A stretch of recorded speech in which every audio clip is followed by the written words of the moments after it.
Welcome to Module 4 of our Strategic IEP Development Series, Mastering Present Levels of Academic Achievement and Functional Performance, often referred to as the PLAAFP of Present Levels.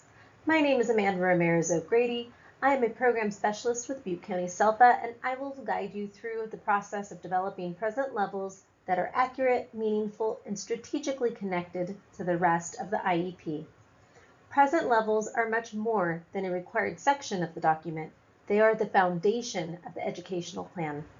When this foundation is clear and data-based, the team is better equipped to identify needs, write measurable goals, select appropriate supports, and monitor meaningful student progress. Let us begin with what you will learn today. By the end of the module, you will be able to explain the core purpose of present levels, identify appropriate information and data sources, address the major development and functional domains, connect identified needs to appropriate IEP responses, and individualize present levels for every unique student. As we move through the slides, keep one central question in mind. Does this present level give the IEP team enough information to understand the student right now and make sound educational decisions? We first need a shared understanding of what present levels describe. Present levels describe what the student can do right now, academically, socially, and emotionally, behaviorally, and functionally. They should not be based on old assumptions, vague impressions, or performance from a previous year that is no longer representative. Instead, they provide a current and balanced picture of the learner. A strong present levels tells us what the student can do independently, what the student can do with support, where the student continues to experience difficulty, and how those needs affect access to and progress in the educational program. Present levels should be updated at least annually, and whenever reevaluation data changes the team's understanding of the student. Once the team understands the student now, that information must connect to the rest of the IEP. Present levels are essential to the thread of educational benefit. They establish the starting point from which the rest of the IEP is developed. The information in present levels helps the team identify areas of educational need. Those needs lead to measurable annual goals. The goals inform the services and supports the student requires, as well as accommodations and modifications needed for access. Together, these components should support meaningful progress. The alignment must be visible. If a service support, accommodation, or goal appears in the IEP, the team should be able to trace it back to a documented need. Likewise, every documented educational need must lead somewhere in the IEP. To create that connection, the present level itself must contain three essential qualities. A strong present level sits at the intersection of three qualities. It is objective, strengths-based, and actionable. Objective means it uses specific data and observable information rather than labels, opinions, or general statements. Strengths-based means it highlights what the students can do and how the student learns best so the team can build effective supports. Actionable means the description is specific enough to identify needs and guide the development of goals and services and accommodations. The key message is simple. Include information because it actively supports educational planning, not simply to fill in a box or a form. All three qualities must be present. These qualities depend on gathering the right building materials. Before writing, gather information from multiple sources to create a complete picture of the student. Review state, district-wide, and other standardized assessments, including results from the prior year. Consider curriculum-based measures, classroom performance, teacher observations, work samples, progress toward current goals, and relevant records or specialists' reports. Students and family input are equally important. They help the team understand interests, preferences, concerns, motivation, and how skills may look in settings beyond the classroom. No single score or observation should carry the entire description. The strongest present levels synthesize data across sources and explain what the information means for the student.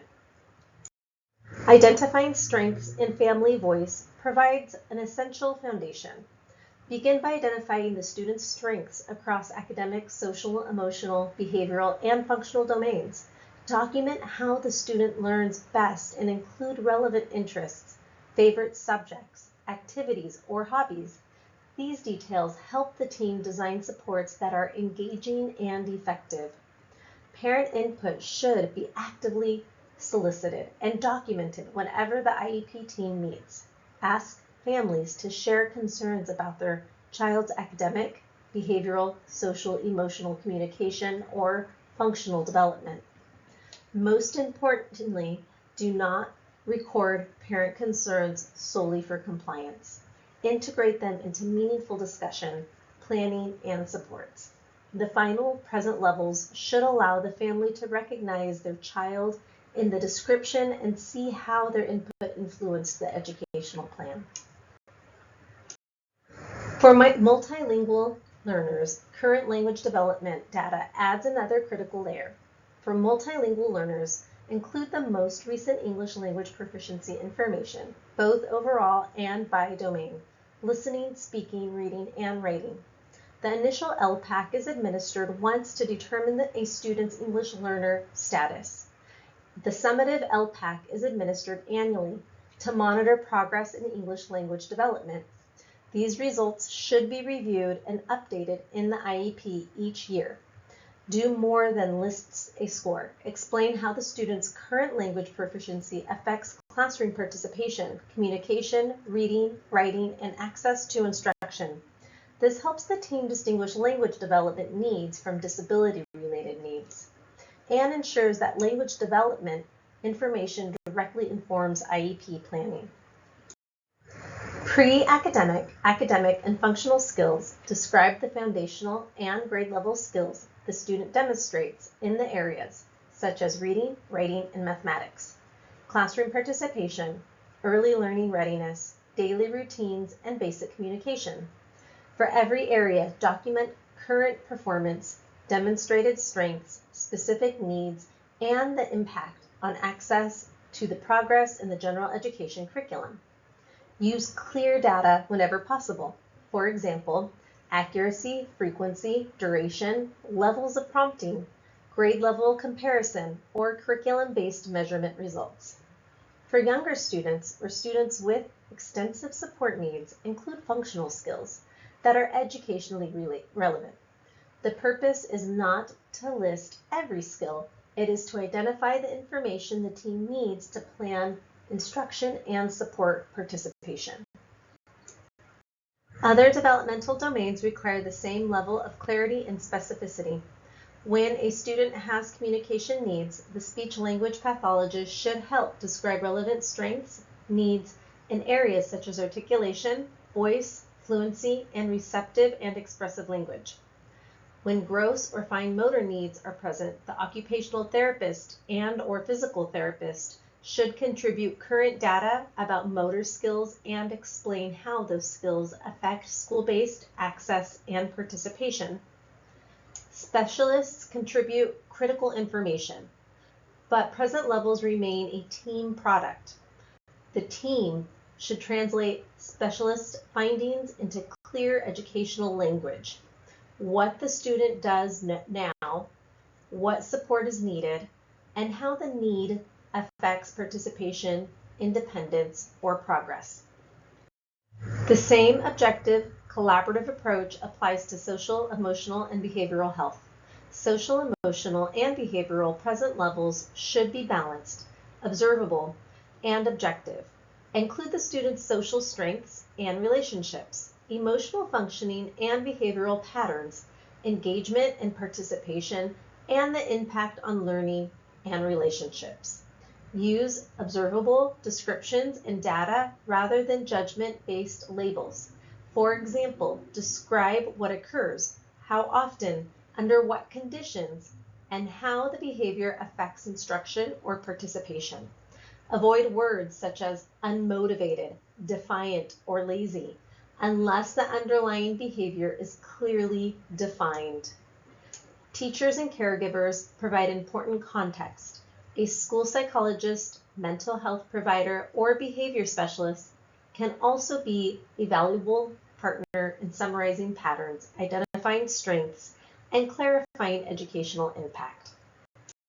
We also need to consider the functional pillars that support participation and independence. The vocational section should include strengths, interests, and needs related to pre-vocational or vocational skills. Consider work habits, initiative, persistence, and completion of classroom or school site jobs. For adaptive and daily living skills, identify specific areas of need, such as dressing, toileting, feeding, organization, mobility, or other self-help skills. Describe the student's level of independence and the supports required in the school setting. In the health section, document pertinent medical information that affects educational access, participation, attendance, safety, or progress. Also indicate whether the student has an individual health plan. Include only information that is relevant to educational planning. Not every domain will be an area of concern, but every domain should still be addressed. You may be asking, what should we write when a domain is not an area of need? Do not leave the section blank, and do not rely on a broad statement such as within normal limits, without context. Instead, include a brief statement summarizing the student's overall functioning based on available data, such as classroom observations, current work samples, screening results, or recent reports. Then clearly state that the domain is not an area of educational concern at this time. For example, based on classroom observations and current work samples, the student demonstrates age-appropriate functioning in this area. It is not an area of educational concern at this time. Tailor the statement to the actual student and data reviewed. After describing every domain, the team must clearly identify the educational needs. Once present levels are established, the IEP team identifies the student's areas of educational needs based on assessments, data, parent and student input, present levels, and special factors. Be specific. A broad label such as reading may not provide enough direction. When appropriate, identify the skill area such as phonics and word recognition or reading fluency. Specific need statements establish a shared understanding of the student's disability, related needs, and make it possible to develop focused, measurable goals. The outcome of this process is a clear picture of the student's strengths and motivations, academic and functional performance, and the priority needs that must be addressed for the student to receive educational benefit. Those identified needs lead us to the final alignment check. Before finalizing present levels, pause for an alignment check. Ask, is each need supported by data and clearly described? Is the educational impact explicitly explained? Does every identified area of need have a corresponding goal? Do services, accommodations, modifications, and supports respond directly to documented needs? Are parent and student input accurately reflected? If the answer to any question is no, return to the present levels or related IEP component and strengthen the connection. The final review protects the thread of educational benefit and helps ensure the IEP is coherent, individualized, and implementable. Thank you for joining me for this module on mastering present levels of academic achievement and functional performance. Remember, every IEP must be individualized to meet the unique needs of the student. Present levels are the foundation. When the foundation is strong, the rest of the educational plan stands firm. If you have questions or need additional guidance, please contact a program specialist at Butte County SELPA. Thank you.